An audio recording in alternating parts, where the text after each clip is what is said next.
So what happens when you put a knife finder on steroids? You get this.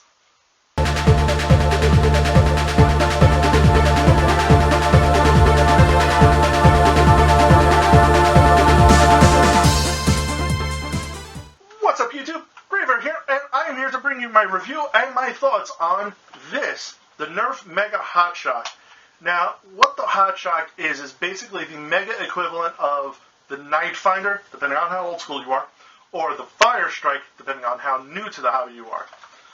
It's a single-shot, pull-back primed blaster that you front-load a dart right here, and again, Mega Blaster, so it takes the big red darts.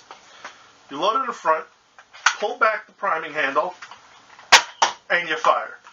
Now, just going over a few things on the externals. We're gonna do the internals to see how simplistic it is on the inside, which I'm guessing is going to be pretty simplistic. And then I'm going to give you my final thoughts, as always. So, going over the externals, it has the same basic color scheme as all Mega Blasters. You have the main red body, the gray accents, the white Mega lettering. Surprisingly, no white pinstriping, but I think they've gotten away with that on the later blasters. And you have Hotshock up here, which is actually in light gray instead of white. You also have a dart storage up here, rather than like on the Night Finder or Fire Strike down here at the bottom. The other thing is, it actually doesn't have any tack rails on it, which may surprise some people, may not surprise some people. You obviously can't put a tack rail up here because, one, it would interfere with the dart storage. Two, you would lose your faux iron sights, and God forbid we would ever do that.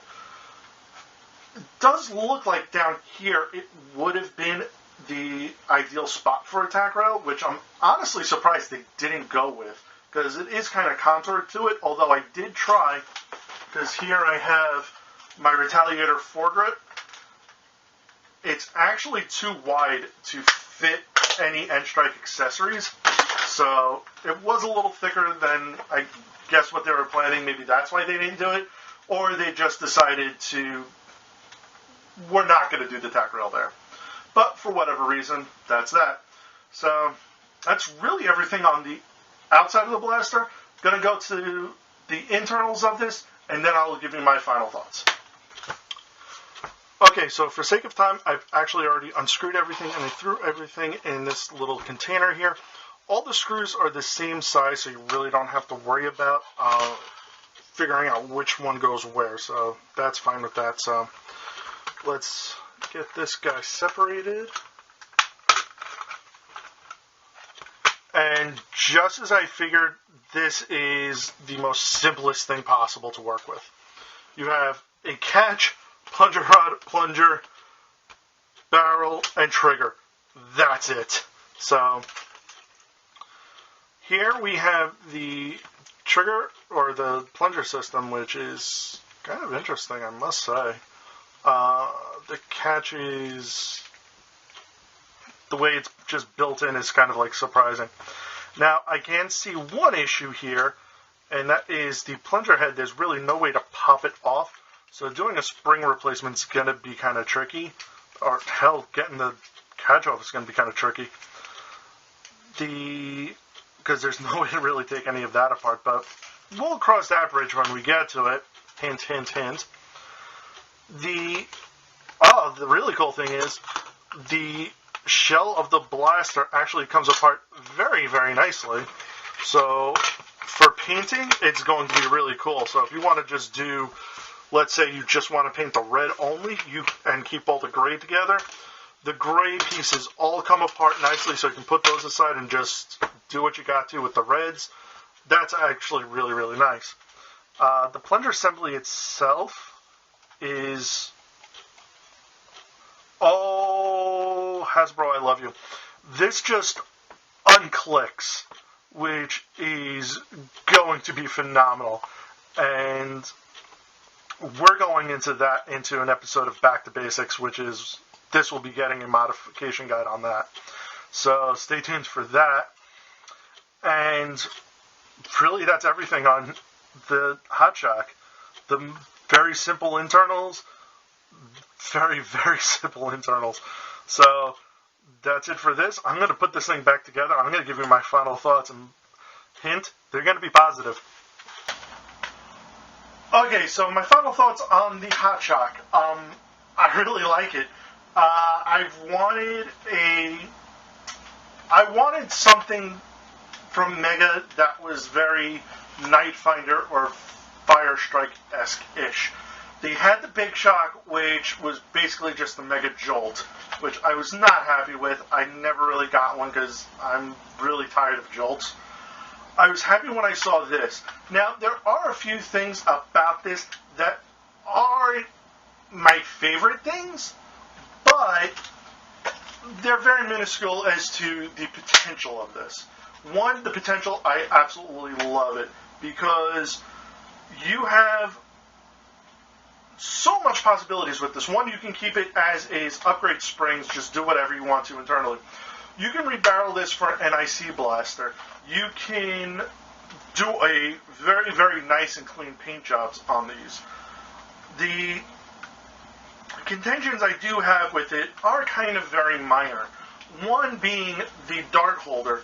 Now, this is a brand new Mega Dart, and it's holding in fine. If you have a, let's see if I have one here, a slightly battle-worn Mega Dart, and watch, it's not going to work, but, alright, yeah, of course it's not working, but I have a slightly more broken in Mega Dart trying to hold in here, and it was not holding in very well. So, unless you have brand new darts, the dart holder may not hold everything while firing or running or whatever. Second piece of contention is this, the grip. Now, I didn't really mention it going over the aesthetics of the blaster because I really wanted to save it for my final thought. The grip on this is small, however, it's not a deal breaker for me because the grip is still very comfortable. I have here a Sharpfire single shot pistol. My hand fits on it fine.